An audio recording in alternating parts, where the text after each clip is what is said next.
Então, Senhor Deus, te agradecemos. Obrigado porque somos poucos, mas estamos aqui, Senhor, aqueles que têm esta possibilidade para juntos podermos estudar a Tua Palavra. Te agradecemos por aqueles que não estão, Senhor, e têm a possibilidade de estar a gozar o seu tempo de férias, que possa estar com eles também, no sítio onde estão. Mas te pedimos por nós, Senhor, que estamos aqui, que Tu nos possas orientar e ajudar no estudo da Tua Palavra para que possamos fazê-lo da forma correta e que possamos tirar a conclusão certa e possamos saber fazer aplicação nas nossas vidas. Este é o nosso pedido no nome de Cristo. Amém. Irmãos, nós estamos a estudar o livro de Gênesis, para quem não nos tem acompanhado, e nós começamos desde o início e vamos já um pouco avançados no capítulo 24, 25 e 26. E aquilo que nós estudamos na semana passada, para que os irmãos que estiveram connosco, para recordar, nós estudamos Abraão sentiu que era o tempo de escolher uma esposa para o seu filho Isaque. Só que Abraão vivia na terra de Canaã e nós sabemos que ele tinha receio que o seu filho pudesse casar com uma daquelas mulheres cananitas, por várias razões pelas quais nós tivemos a analisar. Então ele pediu para o seu servo poder agora voltar para a sua terra de origem, e então lá encontrar alguém da sua família, que também era descendente de Sem, e assim então encontrar uma mulher que fosse a mulher que seria a esposa de Isaque. E assim foi. O servo de Abraão foi até Padã-Arã, a terra de origem de Abraão, e lá encontrou os familiares de Naor. Naor, que era irmão de Abraão, e conheceu a Rebeca, uma das netas de Abraão. Então, Rebeca veio com o servo de Abraão e agora nós vamos dar continuidade à nossa lição. E os pontos que temos para hoje são aqueles 4 em que nós vamos ver o casamento de Isaque, vamos ver o nascimento de Esaú e Jacó, vamos depois ver a morte de Abraão e a venda da primogenitura e vamos tentar refletir um pouco sobre isso, implicações. E eu creio que importante é tentarmos perceber em que contexto isto aconteceu, para nós depois podermos tentar aprender um pouco mais sobre o caráter de Esaú e o caráter de Jacó, que eram os irmãos envolvidos aqui nesta história. Mas comecemos com o casamento de Abraão, que vem na sequência daquilo que nós estudamos na semana passada. Estamos no capítulo 24, então o servo de Abraão, depois de ter voltado, depois de ter ido a Padã-Arã, e agora regressou e vinha com Rebeca.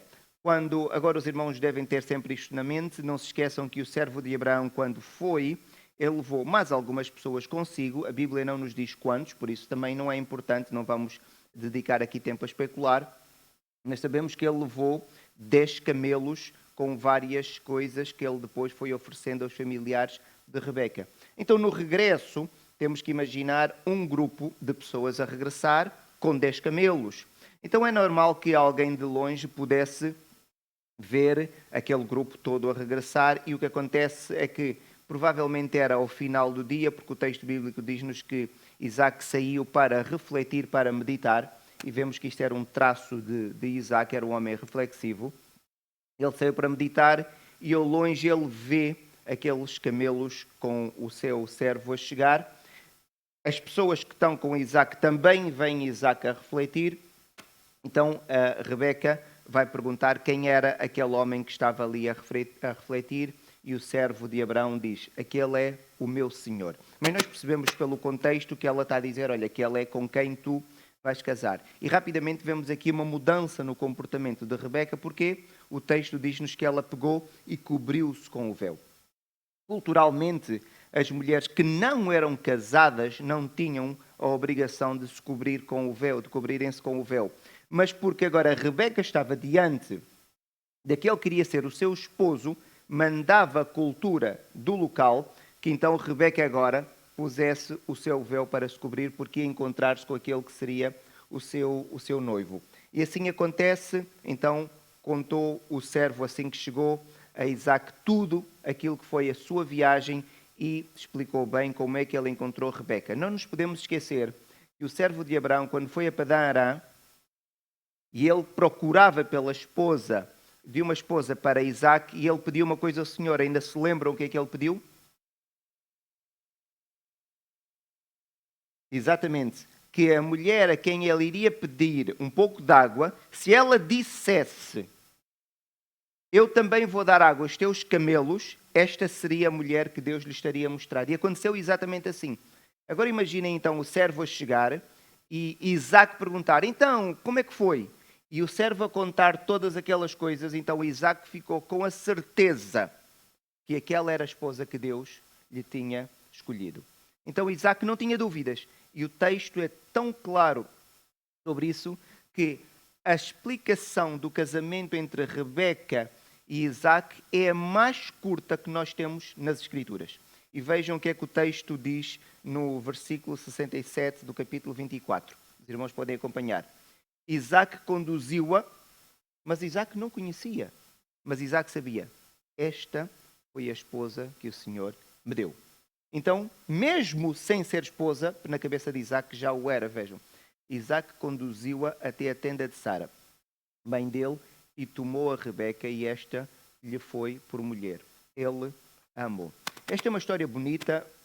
Normalmente nós ouvimos falar nos casamentos, porque de facto vemos que não houve namoro, não houve nenhum tipo de conhecimento prévio, as pessoas não se casaram por uma atração física, eles encontraram-se naquele dia. E eu fico a imaginar a descrição, provavelmente Isaac olha para Rebeca, pega na mão dela e os dois caminham para a tenda, então agora vão consumar ali o casamento. E nós encontramos aqui algumas coisas que nós podemos tirar, independentemente das diferenças culturais, porque estamos a falar de uma história que aconteceu há mais de 3.000 anos, mas temos aqui algumas coisas que nós podemos tirar para nós hoje. Primeiro, a ideia de namoro, nós podemos compreender que é uma ideia moderna. Isto não existia. Portugal, há 100 anos atrás, não havia namoro.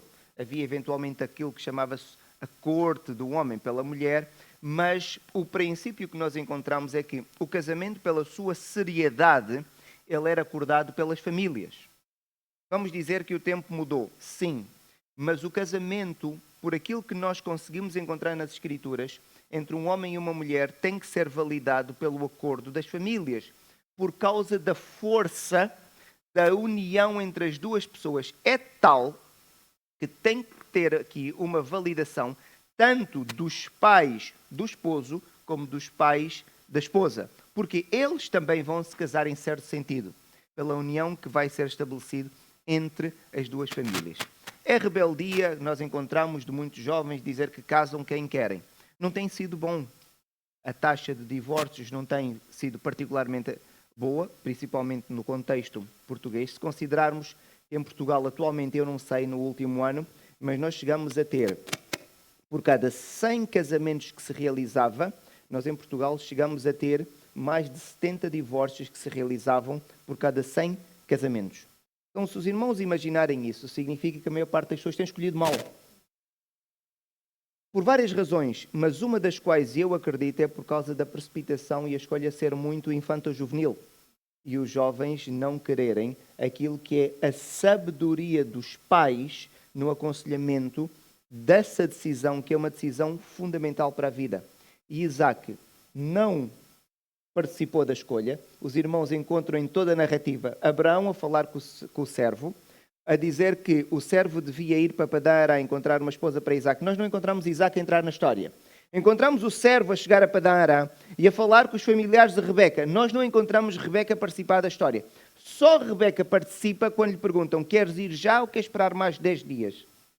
Mas o casamento foi todo acordado entre as famílias. E eu creio que este é um princípio que nós, como crentes, devemos tirar. O casamento é uma relação tão forte que deve ser validada pelos familiares, tanto do noivo como da noiva. E assim acreditamos que seja um casamento abençoado pelo Senhor. Isaac, quando casou com Rebeca, ele tinha 40 anos. E nós já conseguimos ver um pouco da personalidade de Isaac.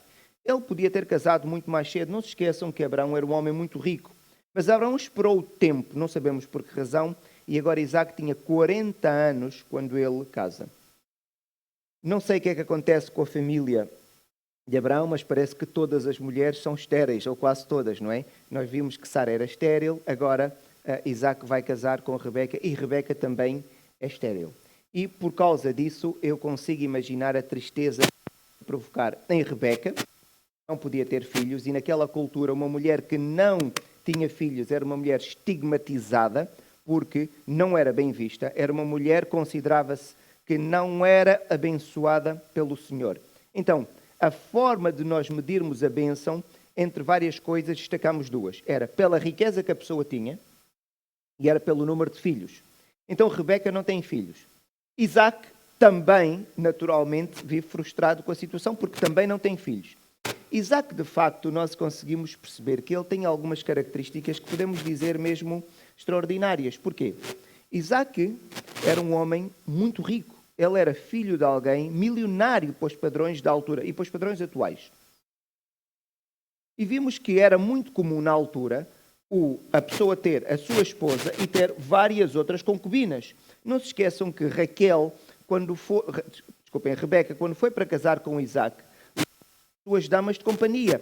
Era muito comum que Isaac pudesse fazer das damas de companhia de Rebeca suas concubinas também. Mas não o fez. E nós encontramos uma coisa interessante em Isaac. Ele só teve uma mulher. E só teve filhos com uma mulher. Encontramos uma coisa que não é padrão nas Escrituras. Então nós conseguimos compreender com isso que Isaac, de facto, amava a Rebeca. E tinha que amar muito, porque Rebeca não lhe dava filhos. Mas ele ainda assim permaneceu com ela. Então Isaac vai orar ao Senhor e o texto diz-nos: Isaac orou ao Senhor pela sua esposa porque ela era estéril. E o Senhor lhe ouviu as orações e Rebeca, sua mulher, concebeu. Nós quando lemos as Escrituras, e eu aqui vou chamar a atenção várias vezes os irmãos para isso, nós fazemos uma leitura e de um versículo passamos para o outro, mas às vezes de um versículo para o outro passa ali um espaço de tempo que nós nem sempre refletimos sobre isso. E por isso eu pergunto, durante quanto tempo, se considerarmos que culturalmente as coisas não eram como agora, em que as pessoas casam, fazem um planeamento familiar que, na maior parte dos casos, projeta-se ter filhos depois de alguns anos do casamento, e a ideia é para aproveitar, como se os filhos fossem um estorvo para a relação, porque a ideia é, queremos aproveitar, mas então os filhos não dá para aproveitar? E a nossa sociedade criou a ideia que os filhos são mesmo um estorvo. Não vamos aqui tentar minimizar, porque esta é a ideia. Vamos aproveitar primeiro e depois ter filhos. Não era assim. Na altura, as pessoas, quando casavam, a ideia era tentar logo ter filhos. Então, Isaac tinha expectativa, provavelmente, de 1 ano depois do seu casamento, nascerem logo filhos. E Rebeca vivia com a mesma expectativa. Então, se considerarmos isso, e nós vamos agora ver quando Isaac casa e quando ele tem o primeiro filho, então dá para nós termos uma ideia de quantos anos ele orou. E se os irmãos fizerem as contas, alguém consegue dizer-me, para quem já conhece a história, quanto tempo de oração levou Isaac? 20 anos. Isaac orou 20 anos. E isso também nos ensina sobre este homem. Ele está a orar e pede ao Senhor. Ele sabe que o Senhor é o Senhor Todo-Poderoso, é o Deus do seu pai, o Deus que abençoou Abraão. Ele não tem dúvidas que é o Deus que abençoou Abraão. Ele não tem dúvidas que o Senhor é o Todo-Poderoso, porque é aquele que escolheu a esposa para ele. Daquela forma que nós conseguimos ver que foi extraordinária. Ele agora ora e aparentemente o Senhor não responde. E Isaac continua a orar. E o Senhor não responde e ele continua a orar. E o Senhor não responde e nós dizemos, é normal. Às vezes é no tempo do Senhor. No tempo do Senhor, quando é 1 semana, 2, 1 ano, 2 anos, agora 20 anos. E assim foi. E Isaac orou durante 20 anos. E 20 anos passados, então, lá a sua esposa lhe deu um filho. O texto diz, era Isaac de 60 anos. Ele casa com 40. Passaram 20 anos quando Rebeca lhes deu a luz.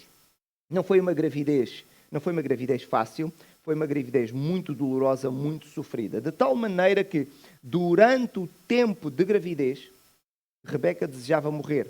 E ela utiliza uma expressão muito forte que diz assim, os filhos lutavam no seu ventre, então disse, se é assim, porque vivo eu? E nós conseguimos perceber que a ideia do choro e do clamor de Rebeca não era porque os filhos lutavam e ela ficava muito triste porque as crianças estavam a lutar. Porque os filhos lutavam é uma expressão que se utiliza, porque provavelmente ela sentia os movimentos, mas ela não via 2 crianças a esmurrarem-se uma à outra. O que nós podemos ver a partir daqui é que de facto foi uma gravidez muito custosa, muito sofrida. E na altura não havia as ferramentas que nós temos hoje, que nós conseguimos fazer alguma ressonância ou algum tipo de teste e conseguimos ver o que é que se está a passar dentro do ventre materno. Na altura não era assim. Era como por palpação, pela experiência das pessoas mais velhas, se calhar algumas das pessoas que trabalhavam para Abraão e Isaac que estavam ali, experiência de verem muitas crianças nascerem, viam os movimentos, ouviam aquilo que Rebeca dizia, mas não sabia muito. E Rebeca, de facto, chegou a um ponto que, se por um lado ela desejava ter filhos, porque era o desejo de qualquer mulher na altura, não é? Por outro lado, ela preferia quase morrer. Então mostra o texto que a gravidez foi tudo menos fácil. E ela vai consultar o Senhor. E o Senhor responde-lhe, e no versículo 23 do capítulo 25 diz: respondeu-lhe o Senhor: 2 nações há no teu ventre, 2 povos nascidos de ti. Então, nós lemos isso e porque conhecemos a história, tudo faz sentido. Na ideia, na altura, quando Rebeca ouve isso, Rebeca quer não ter dores, não quer ter sofrimento, mas ela fica a saber então que ela tem filhos gêmeos. Ela sabe que vai ser mãe de 2 filhos. Não é? E, de acordo com aquilo que o Senhor lhe diz, cada um dos seus filhos vai ser pai de uma grande nação. Então, no pedido de Rebeca para o Senhor poder ajudar, o Senhor acrescenta e diz assim: um povo será mais forte que o outro, e o mais velho servirá ao mais moço ou ao menor. Então, aquilo que nós ouvimos aqui era tudo menos aquilo que Rebeca queria ouvir. Então, nós devemos acrescentar aqui uma série de coisas. Imaginem, Rebeca já está triste pelo sofrimento que lhe é causado pela sua gravidez. Tanto que ela diz: eu prefiro morrer. Quando podíamos pensar que seria a felicidade de Rebeca poder ter filhos e saber que vão nascer logo 2, não é? Podíamos pensar que na cabeça dela era uma forma de ganhar tempo por causa daqueles anos todos que não teve filho, mas Rebeca diz: não, eu prefiro morrer. E agora o Senhor diz: não, vais ter 2 filhos. E Rebeca está à espera de ouvir uma coisa boa e o Senhor diz: olha, mas os 2 não vão ser iguais. É como se agora eu dissesse a um de vocês, uma mulher que estivesse grávida: olha, vai ter 2 filhos, mas um de longe vai ser muito mais forte do que o outro. Um vai ser mais fraco, o outro mais forte. Um pai ou uma mãe não está à espera disso. Nós queremos que os 2 filhos sejam bem-sucedidos, sejam mais fortes. Mas a descrição diz logo: e vão ser inimigos. Que mãe quer ouvir isso? Os 2 filhos vão ser inimigos. E pior, o mais velho vai ser mais fraco que o mais novo. Ninguém quer ouvir isso naquela cultura, porque o primogênito é aquele que quer da porção dobrada. Mas aquilo que Rebeca vai ouvir é em tudo estranho. Mas ela ainda assim aceita, não pode fazer nada, é aquilo que o Senhor lhe diz, mas ela então fica com a certeza que vai ter gêmeos e o resto da história ela vai depois aprendendo com o tempo, sem ela saber que ela própria vai ter participação ativa para que o mais novo possa ser mais bem-sucedido que o mais velho. Então, durante o parto, Rebeca sabe que tem 2 crianças no seu ventre e vão nascer e sai primeiro Esaú. O texto descreve-nos que Esaú é um homem muito peludo e depois nasce Jacó. E há aqui um pormenor interessante: Jacó nasce, diz o texto, a segurar o calcanhar do seu irmão. Não sabemos exatamente como, se também temos que entender que o texto utiliza a figura estilo, se a criança estava a pegar com força ou simplesmente estava a tocar. Independentemente disso, mas temos aqui uma alegoria de que é alguém que não se deixa ficar para trás, é alguém que vai tentar lutar para ver se sai primeiro que o seu irmão, porque sabemos a importância da primogenitura. Então agora nós temos 2 crianças. A Bíblia não nos dá muita informação. É interessante porque fala-se muito da rivalidade entre Esaú e Jacó, mas nós não temos muita informação sobre aquilo que é a sua infância, a sua juventude. Não temos. O texto é tão curto que depois deles nascerem, rapidamente nos dizem: cresceram os meninos, Esaú saiu perito caçador, homem do campo, então alguém que gostava de estar no exterior, podemos dizer numa linguagem mais atual, um aventureiro, e Jacó, homem pacato, habitava em tendas. Numa linguagem também mais atual, era um homem mais efeminado. Não no sentido com conotação homossexual, mas era um homem mais recatado, de estar em casa. Não era uma criança que saísse para jogar futebol como as outras, era uma pessoa de estar mais em casa, dedicada às suas leituras, mais próximos da sua mãe.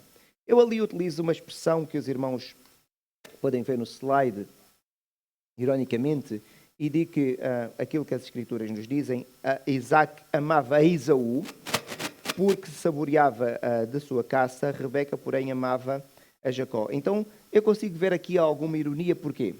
Porque quando nós percebemos um pouco mais da personalidade de Isaac, nós vamos perceber que Isaac era um homem quê? Pacato. Isaac era um homem mole, mas amava o filho que era o oposto dele. Amava o filho que era aventureiro, que era mais masculino, saía para caçar, gostava de estar lá fora. E Rebeca, que era uma mulher que mandava. Rebeca era uma mulher que gostava de mandar. Para aqueles que conhecem a história, sabem que é assim. É uma mulher que na altura da sua gravidez dá este clamor: eu prefiro morrer. As mulheres eram muito mais calmas. E Rebeca não. Rebeca era uma mulher que mandava lá na sua casa. E nós conhecemos um pouco da história. E ela gostava do filho que era o oposto dela, que era o filho mais pacato. Não sabemos porquê, mas foi assim que aconteceu. As feições que às vezes os pais ganham. Aquilo que nós podemos tirar daqui é que, de facto, isto foi um erro em toda a linha. Porquê? Os pais têm filhos e os filhos são diferentes. É natural que um pai se identifique mais com um filho do que com o outro. É normal. Isto vai acontecer. Mas os pais não devem manifestar preferências. E neste caso ficou muito claro. Era notório para qualquer pessoa que o pai gostava mais daquele filho e a mãe gostava mais daquele filho. De tal maneira que isto veio a trazer problemas graves para a família e para toda a história destes dois irmãos. Porque as preferências dos pais eram muito claras. E naturalmente os filhos conseguiam perceber isso.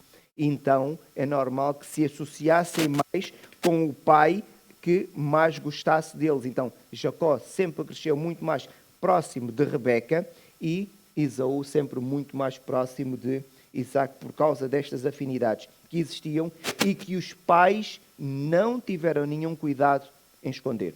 E por isso nós com isso conseguimos perceber que não deve haver uma manifestação de preferências.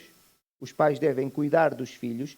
Volto a dizer, é natural que os pais se identifiquem mais com um filho do que com o outro. Tem a ver com várias coisas. Tem a ver com os gostos. Eu tenho 2 filhos e eu consigo perceber que em certas coisas há filhos que têm um gosto mais parecido que o meu.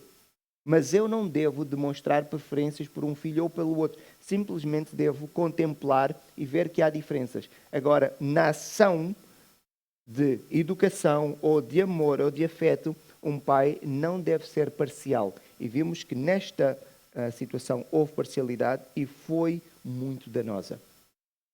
O texto depois vai nos apresentar, no capítulo 25, a morte de Abraão. Mas antes de apresentar a morte de Abraão, nós sabemos que Sara já tinha morrido.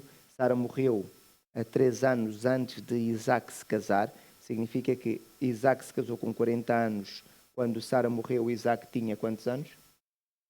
37.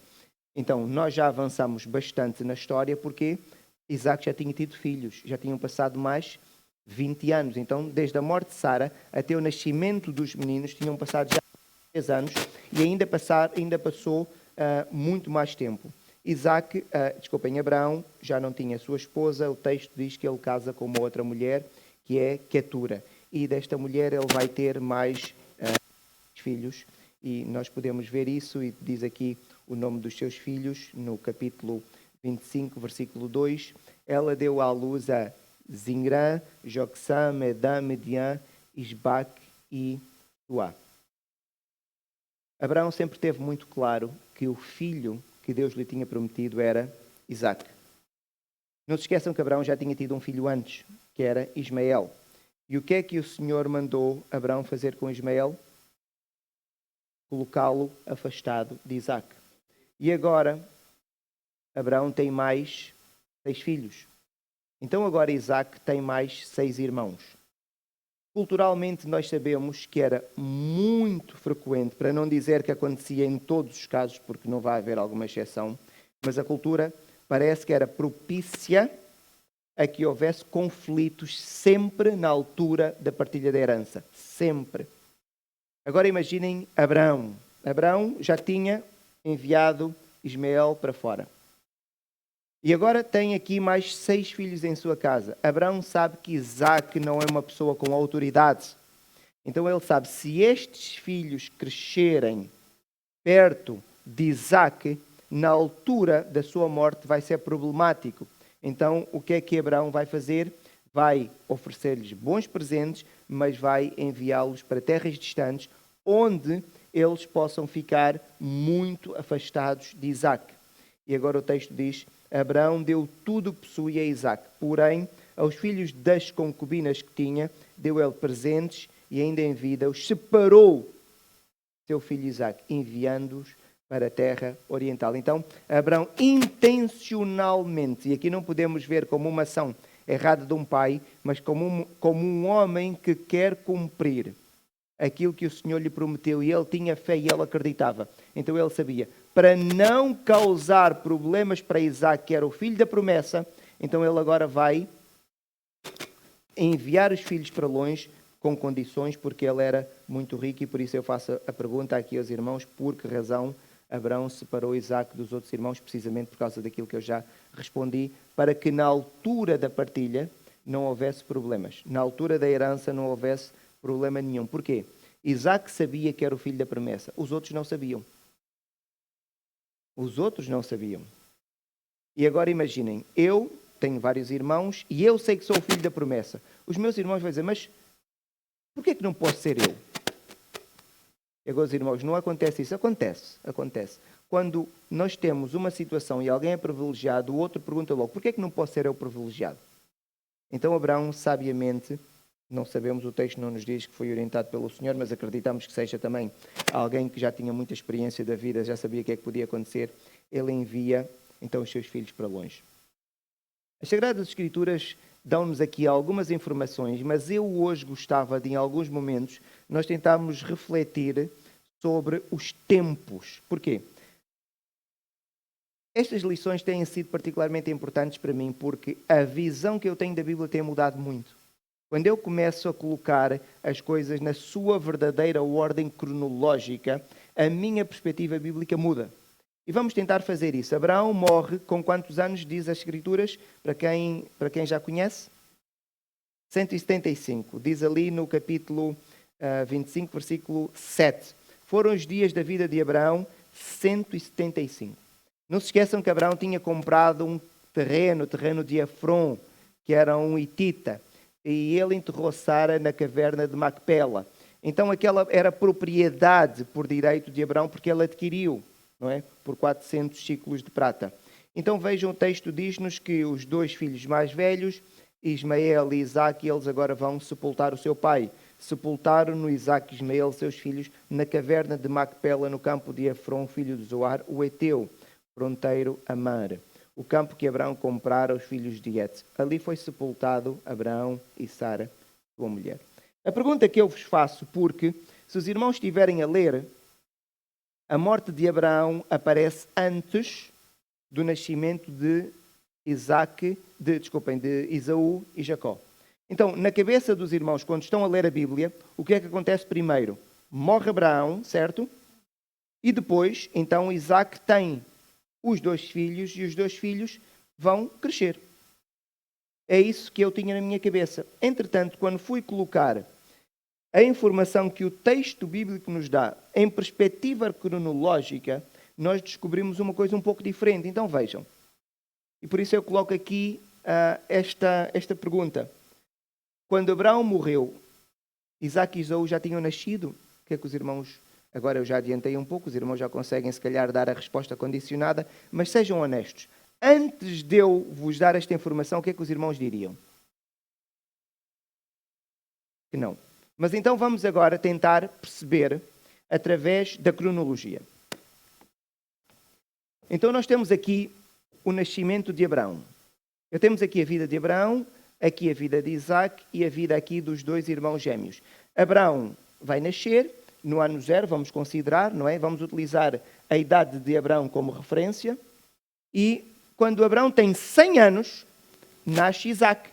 Significa, então, tem 0 anos porque nasceu quando Abraão tinha 100 anos. Quando Abraão tem 140 anos, Isaac tem 40 anos, acontece o casamento de Isaac. Muito bem. Então, quando Isaac tem 60 anos, nascem-lhe os filhos. Lembram-se que Isaac casa com 40, ora o Senhor durante quanto tempo? 20, então Isaac tinha quantos? 60, nasceram os meninos. Se, quando Isaac tinha 60, nasceram os meninos, Abraão tinha quantos? Abraão tinha 160. Abraão tem sempre mais 100 que Isaac. E vai ser para sempre. Não há nada a fazer porque ele é pai. Então, se Abraão morre aos 175, Isaac tem que ter 75, porque Abraão tem sempre mais 100 do que Isaac. E os filhos de Isaac nasceram quando ele tinha 60. O que significa que se Isaac tem 75, Abraão 175, os meninos tinham que ter 15. Então, Esaú e Jacó, eles conheceram o seu avô. E eles viveram, durante a sua adolescência, com o seu avô. Então eles puderam, provavelmente, ouvir as histórias da boca do próprio Abraão. Então Abraão, se calhar, explicou-lhes onde é que nasceu, de onde é que saiu, a sua terra de origem, como é que fez para casar o pai deles. Então, 15 anos é muito tempo de convivência. E se considerarmos que aquilo era uma família patriarcal, enquanto Abraão estava vivo, enquanto tinha faculdades, ele era o patriarca da família. E toda a gente tinha que ir pedir a bênção. Toda a gente tinha que ir, nas alturas festivas, ter com a pessoa mais velha, ouvir as histórias da pessoa mais velha. Então era alguém que tinha muita relevância. O filho primogênito começa a ter, em dois momentos, ou quando o pai começa a perder faculdades, então ele começa a assumir a responsabilidade, porque o pai já não consegue, ou com a morte do pai, porque aí não há nada a fazer. E ele tem que assumir na sua plenitude. Então, quando nós temos isso agora na mente, as coisas ficam um pouco diferentes. Porquê? E isso nos a nós termos cuidado. Quando estivermos a ler a Bíblia, nem sempre o texto segue a ordem cronológica. E se nós estivermos a seguir a ordem cronológica do texto, nós iríamos pensar que Abraão morreu primeiro e depois Isaac tem filhos. Mas não foi isso que aconteceu. Então, estas histórias também ajudam-nos a compreender que nós não devemos só ler a Bíblia. A leitura não nos permite chegar a esta conclusão. Nós devemos estudar a Bíblia. Porque só lendo nós não conseguimos saber isso. Estudando, sim. A diferença entre a leitura e o estudo é isso. A leitura é simplesmente eu passar os olhos pelo texto. O estudo é eu compreender o texto na sua plenitude. Inclusive, agora estamos a falar aqui do ponto de vista da sua cronologia. E isso vai nos dar perspectivas muito interessantes e nós vamos ver isso ao longo da semana. E por isso, então, nós devemos sempre ter muito cuidado que nós, quando lemos a Bíblia, nem sempre o texto segue a ordem cronológica. Nós temos informação sobre o nascimento de Esaú e Jacó e depois já não temos mais informação nenhuma. A história que introduz a natureza de Esaú e Jacó é aquela que é mais conhecida, é da venda da primogenitura. Se os irmãos estiverem a ler, é um pouco a semelhança do Senhor Jesus Cristo. Nós temos a história do seu nascimento, temos uma história quando ele tem 12 anos e depois não temos mais informação nenhuma. Temos só o início do seu ministério, quando ele tem 30 anos, mais ou menos. Aqui não estou a fazer um paralelismo, não é? Porque eles não têm nada a ver com o Senhor Jesus, mas é muito comum as Escrituras não apresentarem muita informação sobre a infância. Só nós é que damos muita importância às crianças. A Bíblia não dá. Porquê? Porque, de facto, as crianças estão num período em que sofrem tantas alterações que a Bíblia utiliza a história do seu nascimento, um ou outro evento que seja marcante, e depois vai apresentar a história na idade adulta. Meus irmãos, então, aquela história que nós conhecemos, a única que nós conhecemos sobre a vida de Esaú e Jacó, é a história da venda da primogenitura, que tem a ver com o cozinhado do prato de lentilhas. Eu gostava de passar aqui agora então um pouco com os irmãos há algum tempo. Temos 2 irmãos gêmeos, já sabem que um é pacato, homem de tendas. E homem de tendas é alguém que faz as coisas que se fazem na tenda. E uma das coisas que se faz na tenda, o que é? Cozinhar. E temos outro homem que era um homem de caça, um caçador, um aventureiro, que era Esaú. E diz-nos o texto bíblico que a determinada altura, um dia, Esaú veio do campo e estava com muita fome. E, coincidência, estava o seu irmão a fazer um cozido de lentilhas avermelhado. A cor do texto, a cor é apresentada nas Escrituras, por isso é que, porque Esaú comeu aquele prato vermelho, era chamado Edom. Edom significa vermelho. Então, estava agora, imaginem esta história, as pessoas viviam em tendas, e agora estava o Jacó, porque é pacato, a fazer o seu cozinhado, o outro irmão chega cheio de fome. E o que é que ele vai fazer? Ele está cheio de fome e ele vai pedir ao irmão que está a cozinhar um bocado da comida. O texto não nos permite perceber exatamente aquilo que Esaú estava a pedir, ou a forma como Esaú pediu, porque diz assim: peço-te que me deixes comer um pouco deste cozinhado vermelho, pois estou esmorecido. O texto no original foi utilizada aqui uma palavra que nunca mais na Bíblia é utilizada para uma pessoa quando tem fome. A palavra que foi utilizada aqui para Esaú é a palavra que se utiliza para os animais. É como se Esaú dissesse: deixa-me abocanhar a tua comida. Deixa-me engolir. Alguns comentadores até utilizam mais esta palavra. Deixa-me engolir. Ele estava faminto e era alguém que agora até por razão só queria comer. Parece um animal. Então ele pede para comer. O irmão, porque era alguém pacato, muito reflexivo, era alguém que vivia a pensar como é que podia ter a primogenitura. Mas essa coisa não se pede. Mas ele aproveita, então, ele agora pensa naquela situação que o seu irmão está numa situação de vulnerabilidade. Alguém que pede para comer de uma forma tão desenfreada. E o que é que Jacó faz? Aproveita a oportunidade e diz assim: primeiro, o teu direito de primogenitura. E agora o que é que Esaú vai fazer? Ele diz: vende-me primeiro. Nós aqui conseguimos perceber já duas coisas. Primeiro é que Esaú é um homem que não tem autocontrolo, porque sabe-se que um homem pode ficar, o Senhor Jesus ficou 40 dias sem comer. Ele se ficasse mais um par de dias sem comer, ele não havia de morrer. O ser humano aguenta. Mas é um homem que não tem contemplações, quer uma coisa e quer já, e não sabe esperar. Imaginem a primogenitura ser dada a este homem, era terrível. O outro, por sua vez, não é melhor. Porquê? Tira proveito do irmão no momento de fragilidade. É eu olhar para um de vocês, olhar para a fragilidade e eu depois tentar tirar proveito da vossa fragilidade, não é? Imaginem ter comida, vocês precisarem de comprar, não encontram em mais lado nenhum e aquilo que eu tenho para vender custa 100 euros, eu digo, eu vendo por 200. Estou a aproveitar a vossa fragilidade. E é o que Jacó vai fazer. Aproveita a fragilidade do irmão. E ele conhece o seu irmão. Ele sabe que o seu irmão é precipitado. Ele já viveu alguns anos com o seu irmão. Ele tem noção das características do seu irmão. Então ele diz: vende-me primeiro o teu direito de primogenitura. E eu acho que Jacó, existe sempre a incógnita do que podia acontecer, mas eu acho que ele já sabia, de certa forma, como é que o seu irmão iria responder. Ele sabe que Esaú é um homem temperamental. Então Esaú agiu como era esperado, agiu com impulsividade e vai dizer o quê? Estou a ponto de morrer. De que me aproveitará o direito de primogenitura? Para que é que eu quero a primogenitura se eu estou quase a morrer? Também não quero isto para nada. Então Jacó diz: está bem. Mas Jacó é calculista e nós aqui conseguimos ver o detalhe. Ele podia dizer: está bem, e servia o irmão. Ele diz: não. Eu já ouvi a tua palavra, mas eu quero que tu te comprometas de uma forma que tu não podes reverter.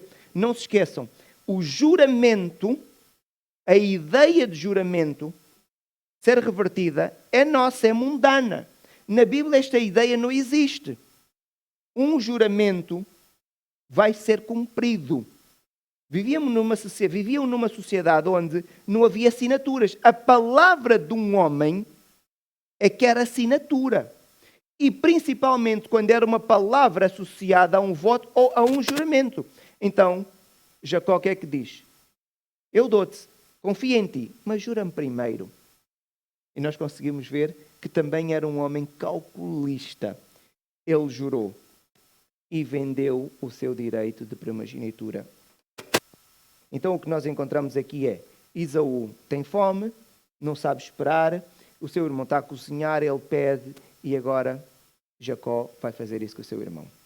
Os irmãos agora podem pensar: mas de facto há pessoas que quando têm muita fome ficam quase irracionais. E provavelmente os irmãos conhecem pessoas assim. Há dias estava com um amigo e estava ele com a sua namorada E ela disse que tinha fome. E eu estava com ele a pensar, estávamos a ir para o restaurante mesmo. Ele disse assim, não, temos que ir rápido. E eu, estamos a ir para lá. E ele disse, não, ela quando tem mesmo fome, ele utilizou uma palavra um bocadinho mais forte, ela passa-se.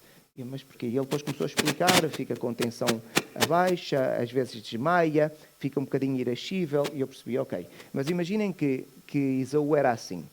Mas volto a pedir aos irmãos para fazermos um exercício. O pai destes homens quem era? Era Isaac. A Bíblia descreve-nos Isaac como um homem abençoado por Deus. Isaac não era rico, era milionário. Para ser milionário, então Isaac tinha primogenitura. É o filho mais velho. É o filho que nasce primeiro, o mais velho. Então agora, imaginem. Isaac era um homem milionário. Para ser milionário naquela altura, tem-se muitos servos. E para ter muitos servos, então existe um acampamento com muitas tendas. Ele é filho do milionário. Ele não vai a uma outra tenda qualquer e um dos servos não... Era um problema que ele resolvia. Ele viu aquela comida, aquele prato, e ele ficou com desejo. E associado a esta sua impaciência, quis comer aquilo, porque ele rapidamente conseguia encontrar comida. As pessoas tinham forma de armazenar comida, embora não houvesse frigoríficos. As pessoas tinham. Então, ele rapidamente conseguiria encontrar na tenda de um dos seus servos. Mas ele não quis esperar. E desta forma, ele decidiu reagir rapidamente. Mas vamos então aqui refletir um pouco sobre o que é que implicava a primogenitura. Porquê? Porquê que Jacó queria tanto a primogenitura, ao ponto de fazer isso com o seu irmão? A primogenitura tinha implicações materiais. Primeiro, a implicação material era muito grande, principalmente no caso deles, porque eles eram só 2. Se fossem 10 irmãos, eu diria que a primogenitura nem é assim tão importante, materialmente. Mas no caso deles era. Porquê? Vamos fazer contas. Matemática. A primogenitura significava o seguinte. O primogênito recebia o dobro da herança dos outros. Certo? Vamos considerar um caso de 3 filhos. Eles são 2, mas vamos considerar com 3. Se multiplicarmos por 10, então aquilo vai se perdendo. 3 filhos. O que é que o pai fazia? O pai ia partir a sua herança em 4 partes. Agora os irmãos dizem, mas eram 3 filhos. O pai partia em 4 porquê? O primogênito ficava com 2 partes. O primogênito ficava com 2. Estão a perceber? Este ficava com uma, este ficava com outra. Mas a herança estava dividida em 4 partes. Então, o primogênito ficava com que percentagem da herança, neste caso, de 3 filhos? Ficava com 50%. No caso deles, porque eram só 2, o pai ia partir a herança em quantas partes? Em 3. E o mais velho ficava com quantas? Com 2, ficava com 66%. Era uma vantagem muito grande. Muito grande. O outro só iria ficar com 33%. A diferença era muito grande em termos materiais. Então, havia aqui esta implicação. E depois havia a posição de chefe de família. E voltem novamente a pensar. Se fossem 10 filhos, existe o chefe. Mas nós, quando existe um que se destaca e nós somos iguais a todos os outros que fazem parte da maioria, nós não nos importamos tanto. Agora, eram 2. Um iria ser logo mais importante que o outro. Ou seja, o outro ia dizer, mas eu estou sozinho abaixo de ti. Custa-nos mais. Então, também era uma implicação da herança. E Jacó pensou, ficarei mais rico e vou mandar nisto. Numa expressão muito coloquial. Então, tem implicações que fazem a pessoa querer mesmo a primogenitura. E por isso, do ponto de vista humano, eu consigo compreender Jacó. Eu consigo perceber. Do ponto de vista espiritual, eles conheceram o seu avô. E eles foram uma família que foi tirada da sua terra de origem e Deus prometeu a Abraão o quê? Ser pai de uma grande nação. Nação essa que iria influenciar todo o mundo. E que iriam herdar toda a terra de Canaã. Então havia aqui também implicações espirituais. E eu acredito que para alguém pacato como Jacó, pensou nisso. Mas agora, se eu for primogênito, o meu pai só tem 2 filhos, então eu é que vou continuar a família. O meu avô disse que Deus é que o trouxe aqui, vai-lhe dar isto tudo, a implicações espirituais, e eu vou ser pai de uma grande nação que vou abençoar todas as outras famílias. Eu vou ser a família central na história da humanidade. Para quem é reflexivo, é natural que isso possa lhe ter passado de alguma forma pela cabeça. Então, Jacó não queria perder nada disto. E Jacó, por isso, fez tudo o que podia para ter a sua primogenitura.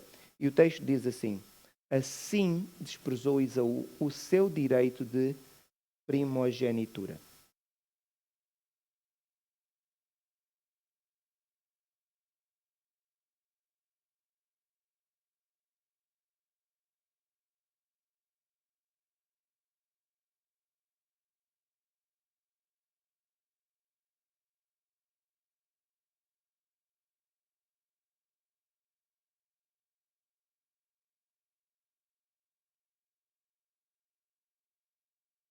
Pode ter forçado. Eu acredito que isso possa ter acontecido. As Sagradas Escrituras não nos dizem.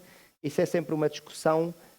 A Escritura disse porque iria acontecer, ou a Escritura disse a profecia porque Deus já sabia antes que iria acontecer. É uma discussão que um dia nós podemos ter, tem implicações muito diferentes, e por isso, e dependendo da maneira como acreditamos, passamos a ter uma posição ou uma visão de Deus completamente diferente.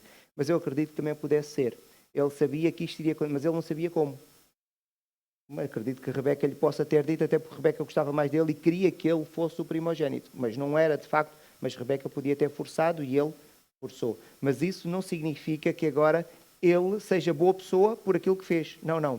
Mesmo que aquilo iria acontecer, mas ele não é boa pessoa. Nós não ajudamos Deus através da ilegalidade. Nós não ajudamos Deus através da violação dos seus mandamentos. Não. O que ele fez continua aqui errado, mas eventualmente podia acontecer.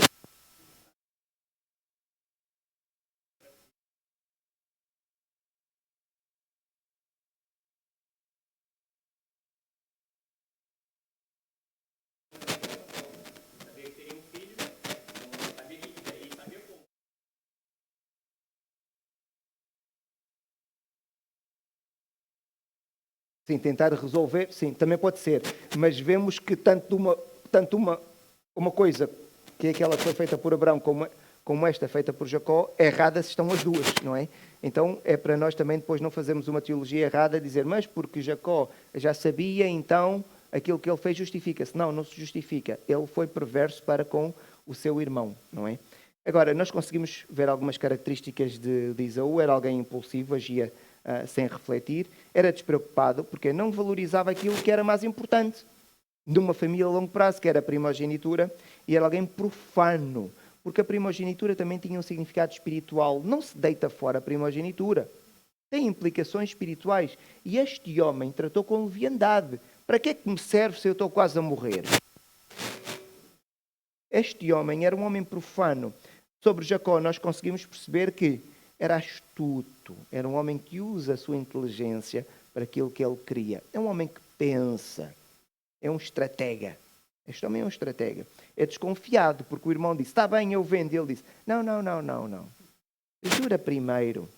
Vemos que é alguém desconfiado, ele queria certificar-se das coisas. E é alguém egoísta, porque a primogenitura por direito não era dele. Mas ele queria aquilo que não era dele, era egoísta, queria aquilo que não era seu. E ele fez tudo para ter aquilo que não era seu. E agora, meus irmãos, caminhando para o final, a minha pergunta é esta. Que idade tinha, ou aproximada, porque as Sagradas Escrituras não nos dizem, tinha Esaú e Jacó quando este episódio aconteceu? A Bíblia não nos dá nenhuma informação sobre isso. Palpites.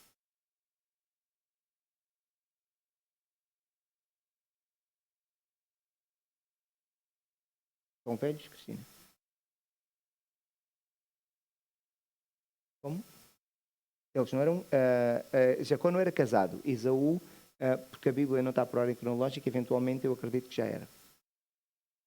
Sim, acredito que já era. Esaú casou com cananitas. Jacó não era casado, de certeza.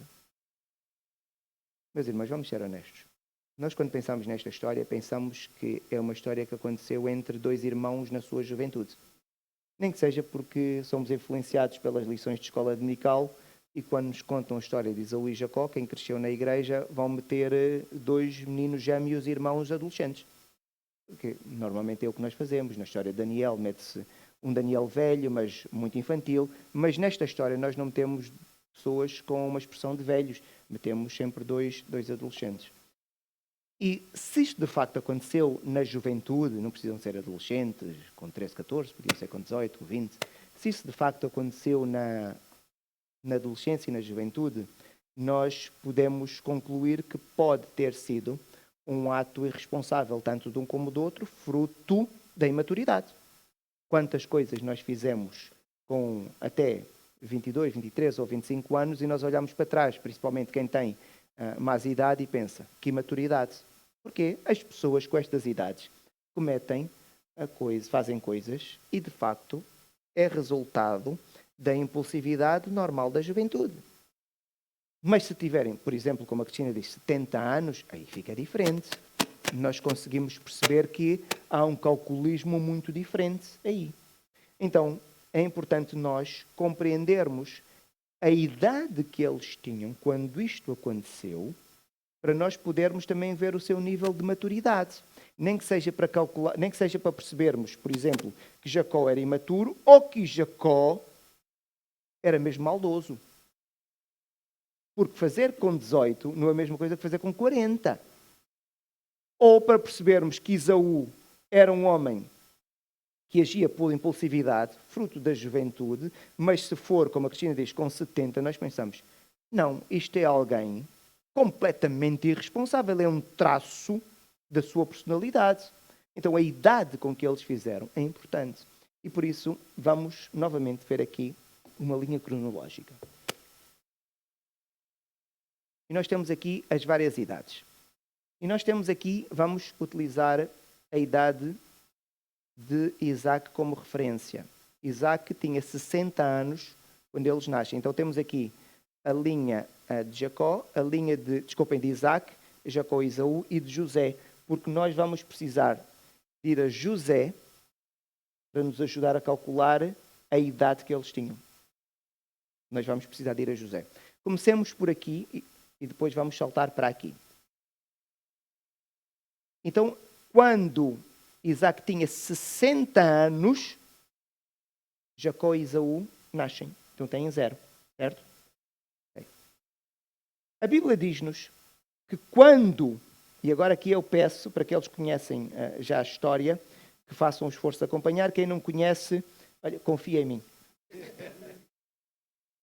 Quando Jacó chega ao Egito e tem uma audiência com Faraó, e Faraó pergunta, que idade tens? E Jacó diz, 130 anos.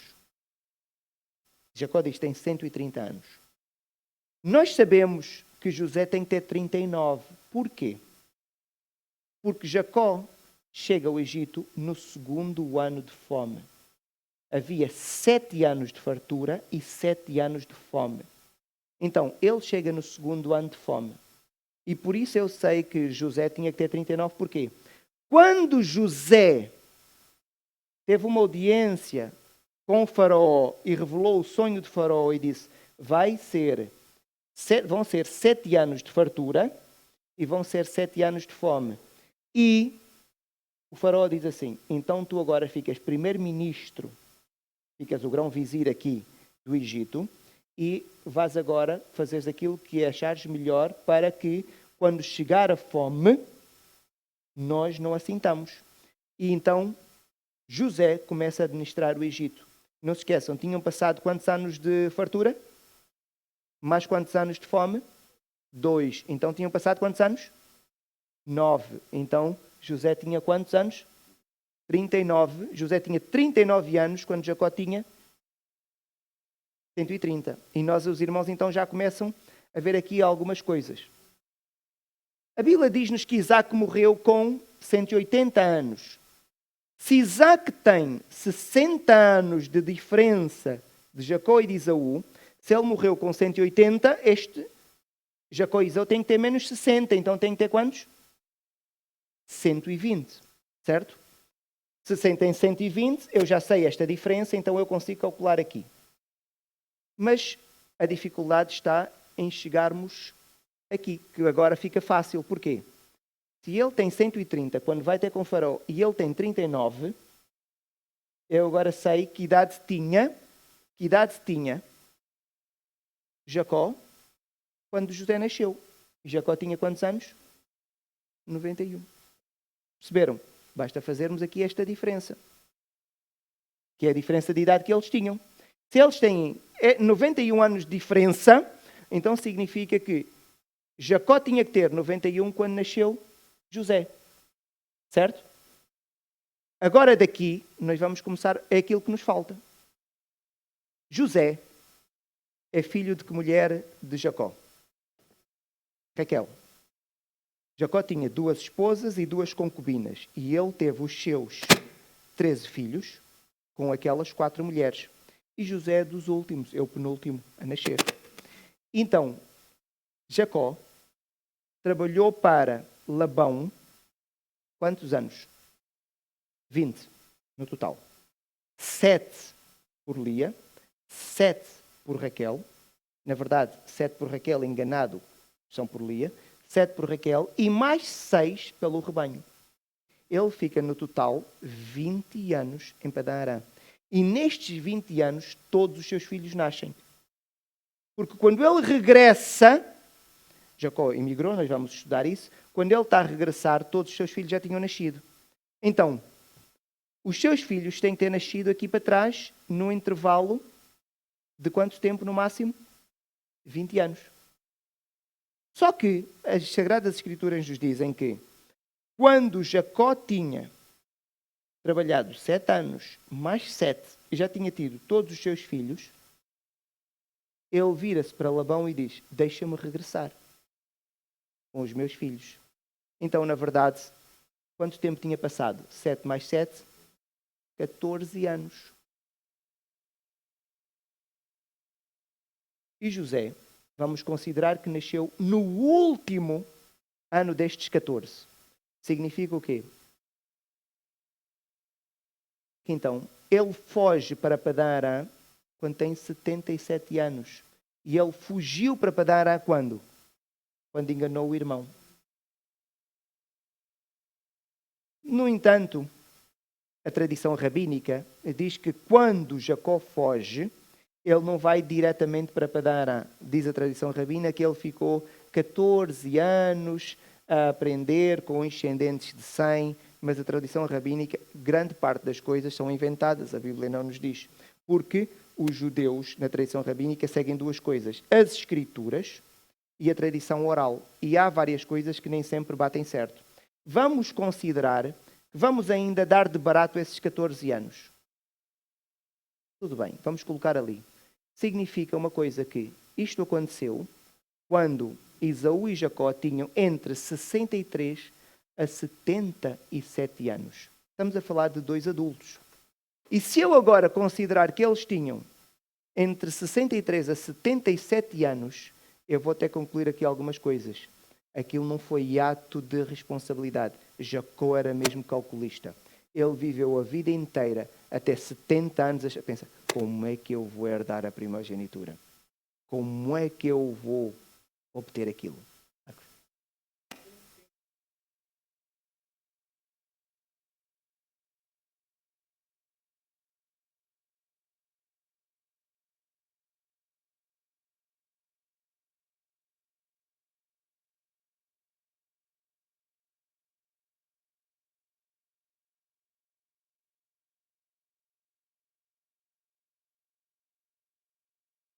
Mas a cronologia aí não está, a Bíblia aí não está por ordem cronológica, porque Jacó foge, Isaac só morre depois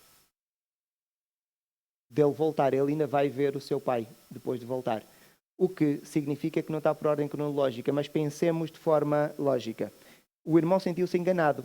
O irmão queria matá-lo. Logo que aquilo aconteceu. O irmão, se passar tempo, aquilo vai esfriar. O desejo do irmão matá-lo foi logo. É quando aquilo está quente. E é quando Rebeca percebe e depois arranja uma desculpa que devemos estudar e ele foge. Nós não acreditamos que se passasse mais tempo, acho que Esaú matava o mesmo. Esaú era irascível, como nós vimos. E por isso a cronologia daí não está. Porque nós depois vamos estudar mais à frente e vamos ver que Jacó foge, ele ainda volta e ainda vê o seu pai. Ou seja, José ainda José ainda vai ver, olha, está aqui. José nasce aqui, não é? José, Isaac morre aqui. José provavelmente ainda viu Isaac, antes de ser vendido. Mas isso é só para nós podermos concluir uma coisa interessante. Eu peço desculpa, o tempo já passou. Mas há um pormenor aqui para mim que fica-me na cabeça, que é o seguinte, meus irmãos. Isaú casou-se com cananitas. Jacó era casado com quem? E ele espera 77 anos para casar? Um homem viveu... Mostra o calculismo daquele homem. Aquele homem cria tanta primogenitura que ele pensou, eu não vou casar com estas mulheres que o meu avô reprova, o meu pai reprova. Eu quero tanta primogenitura que eu vou fazer tudo bem. E ele não casa com nenhuma mulher dali, porque o seu irmão já tinha casado com algumas mulheres que a sua mãe não gostava. Que a sua mãe não gostava, porque casou com cananitas. E Isaú viu ali uma mulher bonita e casou. E Jacó esperou. E eles eram milionários. E Jacó esperou. O homem esperou 70 anos. E ele não casou. Mostra o calculismo daquele homem e quanto ele queria a primogenitura. E isto para mim ganha uma dimensão diferente. Ele era bandido? Era. Mas eu consigo ver mérito também. Ver que é alguém que valorizava aquilo que era espiritual. Ao ponto de ele abdicar do casamento até ter 70 e tal anos. E ele esperou. Porque ele não queria desagradar o avô nem ao pai naquilo que era a escolha da mulher para si. Que o Senhor nos possa abençoar.